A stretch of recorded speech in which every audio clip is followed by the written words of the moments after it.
Halo semua, perkenalkan nama saya Vivin Selina Afriani dengan NIM 086 akan mempresentasikan tentang intervensi pemerintah terhadap pasar nasional. Hari ini akan ada dua topik yang dibahas, yakni sistem intervensi pasar oleh pemerintah dan produk-produk apa aja yang terkena dalam intervensi pasar oleh pemerintah. Oke, sebelumnya intervensi sendiri adalah campur tangan pemerintah dalam kegiatan ekonomi, mempengaruhi, mengendalikan, dan juga mengarahkan mekanisme pasar. Hal ini juga diatur oleh UU Nomor 7 Tahun 2014 tentang perdagangan.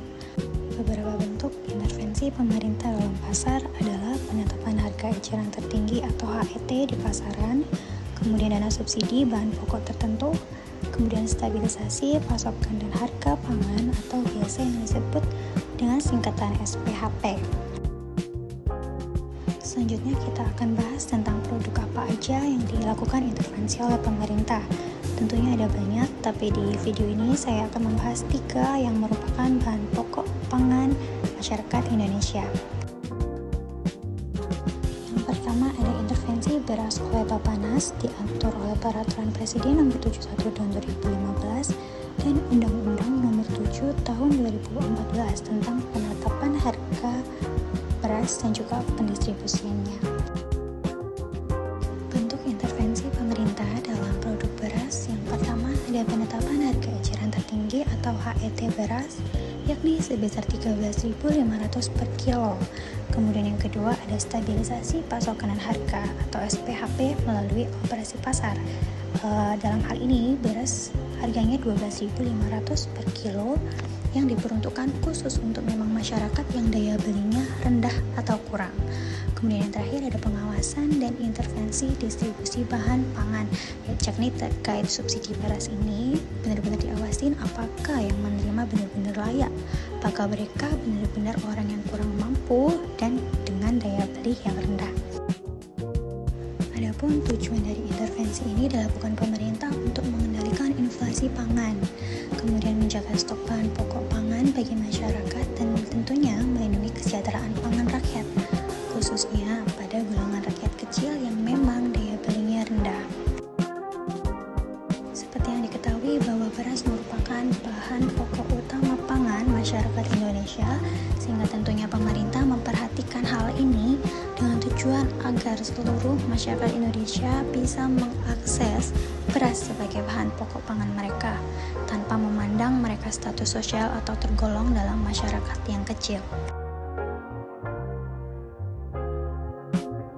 Selanjutnya ada intervensi pada produk pupuk bersubsidi yang diatur dalam Peraturan Menteri Pertanian Nomor 15 Tahun 2025. Peraturan ini mengatur tentang penyaluran dan distribusi pupuk di Indonesia.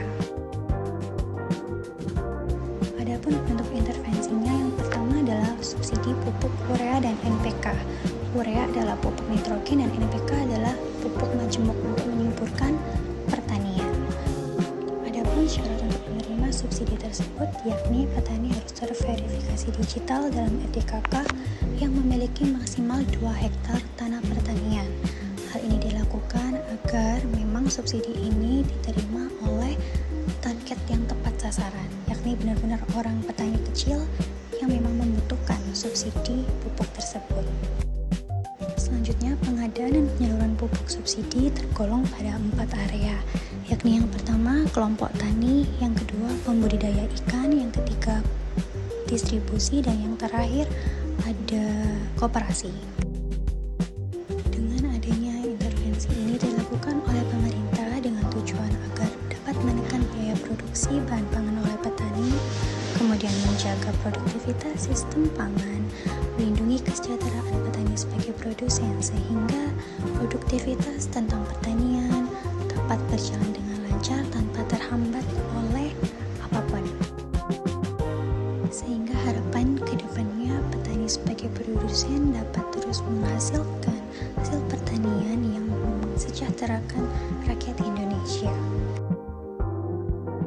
Yang terakhir ada intervensi produk LPG tabung 3 kilo yang diatur dalam Undang-Undang Nomor 30 Tahun 2007 dan Peraturan Presiden Nomor 191 Tahun 2014.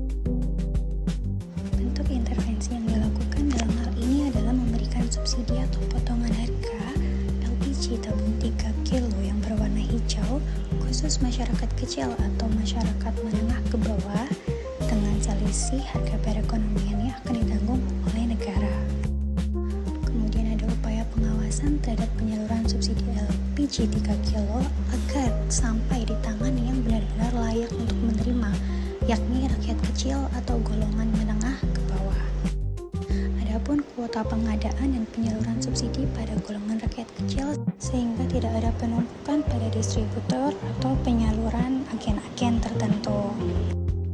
Upaya ini tentunya untuk melindungi daya beli masyarakat kecil dan menjaga terjadinya inflasi serta mendukung sistem distribusi pangan khususnya pada masyarakat kecil dan tergolong dalam menengah ke bawah sehingga mereka dapat juga merasakan menggunakan LPG tabung subsidi ini.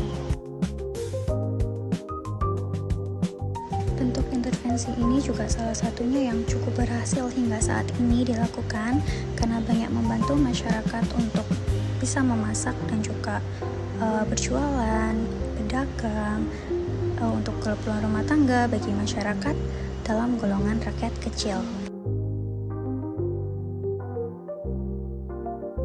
Baik, sekian dari saya. Mohon maaf apabila ada kekurangan dan kesalahan kata. Terima kasih sudah mendengarkan. Sampai jumpa.